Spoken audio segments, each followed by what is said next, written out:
is living forever possible? As you know, that is a goal of mine. And why don't you want to live forever?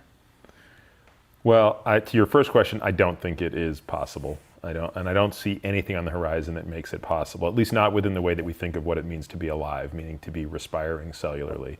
It's very difficult to imagine immortality when you untether and uncouple the not dying part with the preservation of health span, so specifically cognitive performance and physical performance.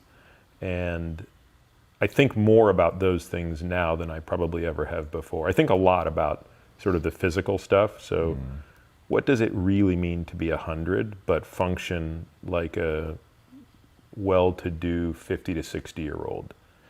And even if you're alive, how happy would you be? I mean, it would be, I think for many people it would be quite frustrating. Or, you know, if you had grandkids or great-grandkids and you couldn't play with them, or you couldn't tie your shoe. I mean, we actually use tying a shoe as one of the metrics to evaluate sort of flexibility and certain physical performance. So most people our age don't think of tying their shoe as a physical performance. Right. And yet when you would start to lose those things, I think you'd have a radically different view of, you know, what am I doing?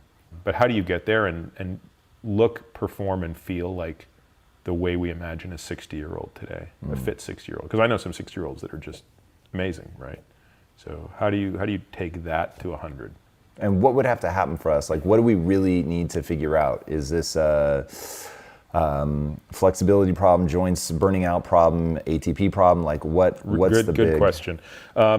So far, my exploration into this topic has suggested a couple of things. So one is we do tend to disproportionately load joints over muscles. So in an ideal world, you would want to figure out a way to exercise where you can maximally load the muscle while minimally loading the joint.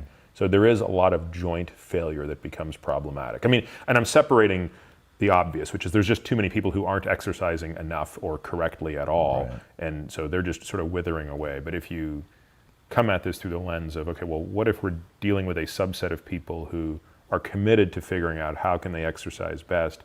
In many ways, it's just a lack of specificity, right? So most people who exercise can't actually tell you why they're doing what they're doing. The 99.9% of us who don't get paid to play a sport and who aren't even really competing at a serious level outside of the professional ranks, I don't think we know what our sport is. And I think the sport should be being the most kick-ass 100-year-old that ever lived.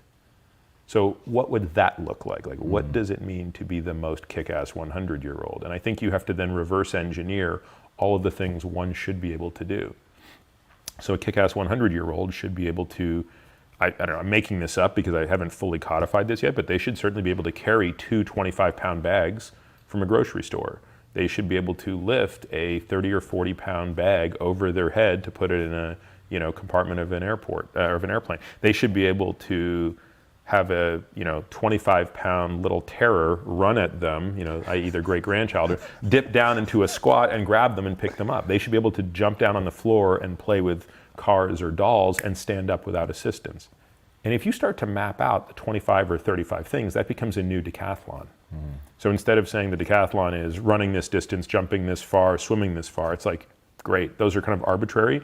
Now we're going to come up with like real world things that you have to be able to do when you're 100 if you want to live what I would describe as potentially a more fulfilling physical life, to enjoy the fruits of having not died by that point in your life. All right, so how do we build towards that? I love this, by the way. Like I always tell people, I want to live forever. I'm well aware that as of right now, I'm going to die. So my thing is, how do we stay alive long enough to give time for these step function breakthroughs to happen? So what do I do? Like, what are the things that I train, or the hormone replacement therapies that I need to go? What do I need to watch? What are those things that I should be doing? Taking a step back, I would say 3 years ago, 80 to 90% of my energy went into how to not die, which basically, the defensive strategy. Yeah, which is tantamount to how do you delay the onset of chronic disease. So the mathematical equivalent of longevity from a lifespan perspective is creating a phase shift in disease onset. If you want to live to 100, it basically means you have to delay the onset by about 2 decades of every major chronic disease. Wow. So it doesn't mean you can't get cancer or heart disease or any of these other things, but you better figure out a way to get them 20 years after the average person gets them. I would say now that occupies 50% of my brainwave energy, whatever, and much more time goes into two other things, which is how to minimize suffering, which is kind of an emotional problem, Wow.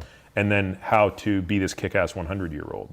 So to the latter, the model I have in my mind is that of sort of Bruce Lee. Bruce Lee sort of looked at each and every discipline of martial arts, including boxing and wrestling and things like that, and said, let me extract from each of these disciplines that which I believe is useful, discard those that I think are useless, and create a perfect fighting form that is truly geared towards self-defense. So it is not a sport. There is no tournament. There is no rank. There is no belt. There is no sensei. It is, can you handle yourself in a life or death situation? If I go to a yoga class, or if I do a Pilates class, invariably there's something in there that I think is really valuable. And truthfully, there's a bunch of stuff that I'm like, I don't need this. This is just, if I had infinite time, this would be fine to do, but I don't have infinite time. So now you apply a constraint to the problem, which is, not only do you want to be sort of the best 100-year-old imaginable, what if you're only willing to spend 10 to 12 hours a week preparing for that? And so you say, okay, well, so there's a new sport, which we define some of the parameters of. That's your new Olympics, and that Olympics is 50 years from now. How will you train for it if you're only willing to spend 10 to 12 hours a week training for it? Well, my guess is you will take a lot of things from various disciplines, discard a lot of things, and sort of have to build a very bespoke routine around it that will involve the maintenance of muscle mass, joint integrity, flexibility, functional movement, balance, things that we don't even really think about anymore. How many times does someone who's 90 fall because they've lost their balance? And it's that fall that ultimately leads to their demise. How much of that, the balancing, do you think is neurological, and how much is physical? They're just not doing enough physical shit to figure out, to maintain that. My guess is it's probably both. There's a stability issue that starts to go away as you age. Also, the consequences of a fall become much more apparent. So it's probably not just the case that someone who's older falls that much more. It might be that the severity of the injury becomes so much more severe. So right now, if I were walking here and I tripped on that stair and fell, you know, maybe on a really, really bad day, I break my wrist. Right. But most likely nothing happens. In 50 years, if I do that same thing, the probability that something bad happens is going to be much greater. Yeah.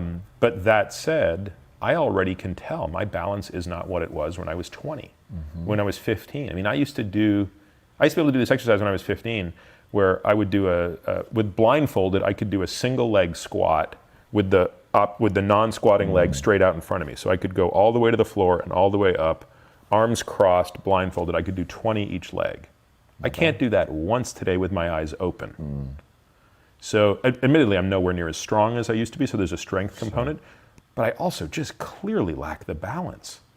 And so the question is, now maybe that activity is a bit over, you know, that's just unnecessary.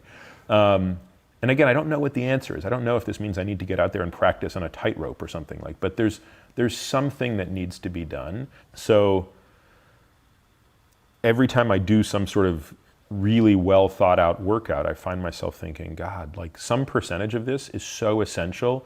All of those things need to be put into this new discipline, this new sport, which is called, for lack of a better word, being a kick-ass 100-year-old.